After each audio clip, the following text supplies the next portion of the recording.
Jamie Dornan regrets divorcing Amelia Warner to run after Dakota Johnson. A light drizzle falls across the grey London sky. Jamie Dornan sits alone in his Marylebone apartment. A half-empty glass of wine sits on the table, his laptop screen lights up, but there are no new emails. He's been divorced from Amelia Warner for 7 months. And just a few weeks later, as the media predicted, he's been spotted with Dakota Johnson at a film party in Berlin, both smiles saying, "Finally, we're together." But today, there's no Dakota. No laughter, no reporters, no kisses on the cheek. Just Jamie, alone, with the question that's been gnawing at him for the past 3 months. Did I really choose the right person? It all began like a dream. Dakota has been a part of Jamie's mind ever since the early days of filming 50 Shades of Grey. The feelings between them were real, but suppressed by morality, by marriage, by prejudice and responsibility. For years, they avoided each other, hid from each other, then found each other through eyes, through lines never uttered behind the camera. And then in 2025, when Amelia began to grow cold, when family meals were reduced to silence and the sound of spoons hitting plates, Jamie began to think of Dakota. No longer taboo, he told the lawyer. He told Amelia. He signed, and then, he flew to Lisbon, where Dakota was filming. She ran to him, hugging him in the middle of the airport. Everything was like a romantic movie scene that Jamie thought she had waited her whole life for.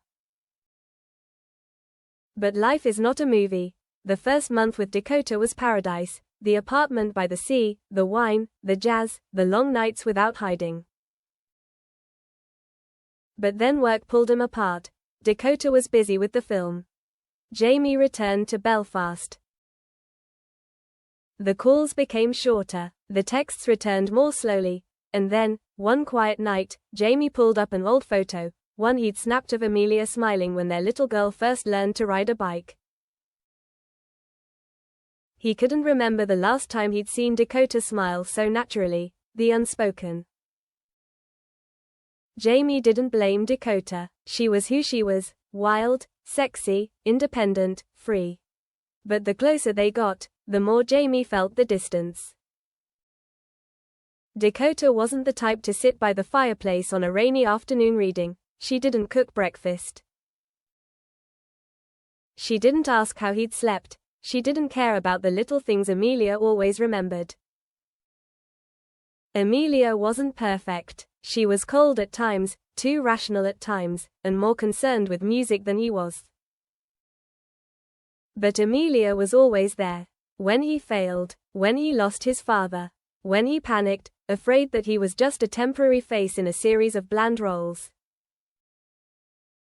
And now, Dakota was busy with an interview in Milan, and Jamie wasn't sure if she remembered that it was his mother's birthday. Regrets of never making a schedule. Jamie didn't tell anyone.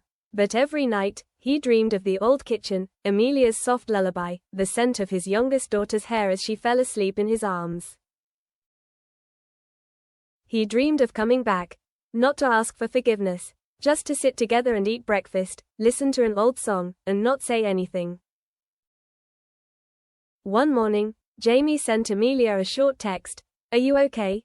3 hours later, he got a reply.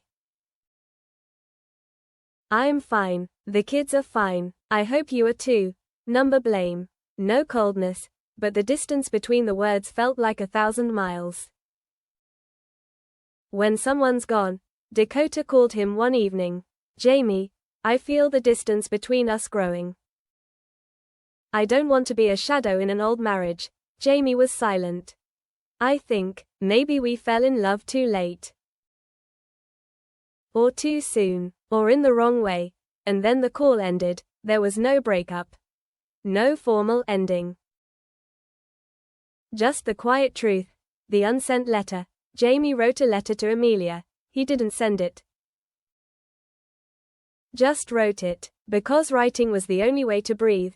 Baby, I used to think that leaving you was the way to find myself. But the further I went, the more I realized I had lost what was real. I miss the times when we were quiet and still felt safe. I miss the arguments that ended with hugging each other to sleep. You were never perfect. But you were always home. J. The wind returns to Belfast. Jamie decided to return to his old house in Belfast.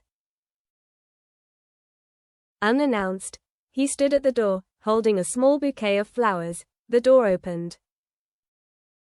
It was Amelia. She wasn't surprised. She didn't smile. Jamie, I thought you were in Spain with Dakota.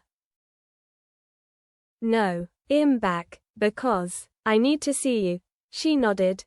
Didn't invite you in, didn't blame you. I'm still the mother of your children. But I'm not yours anymore, Jamie. A simple sentence, enough to break his heart again. Late but true.